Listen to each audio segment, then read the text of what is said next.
ఉద్దేశంతో ఫస్ట్ గ్రామ సభ మీటింగ్, దాని తర్వాత మండల స్థాయి మీటింగ్, దాని తర్వాత నియోజకవర్గం స్థాయి మీటింగ్ అండ్ చివరిలో మన జిల్లా స్థాయిలో ఒక డిస్ట్రిక్ట్ రివ్యూ మీటింగ్, ప్రజాపాలన మీటింగ్, ప్రజాప్రతినిధులు అదేవిధంగా మన ఆధ్వర్యంలో ఆఫీసర్స్ సహకారంతో సర్పంచెస్, కార్పొరేటర్స్, కౌన్సిలర్ వాళ్ళతో చేపట్టాము.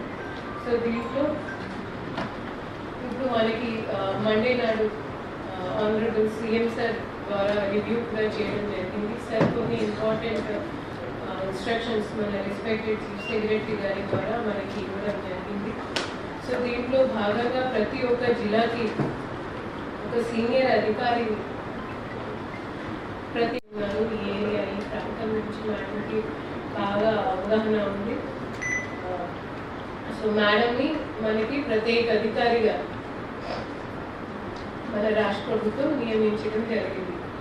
సో దీంట్లో ఇప్పుడు మనం చేయాల్సిన పని ఏంటంటే ప్రజాపాలన నిర్వహించాము, అదేవిధంగా ఆ ప్రజాపాలనలో ఉన్న ఇష్యూస్ ఫ్లాగ్ అంటే మనం ఏమేం ఇష్యూస్ ఎదుర్కొన్నాము, తర్వాత దాన్ని ఏం యాక్షన్ తీసుకున్నాము లేదా తీసుకోబోతున్నాము. నేను ఒక ఉదాహరణ చెప్తాను.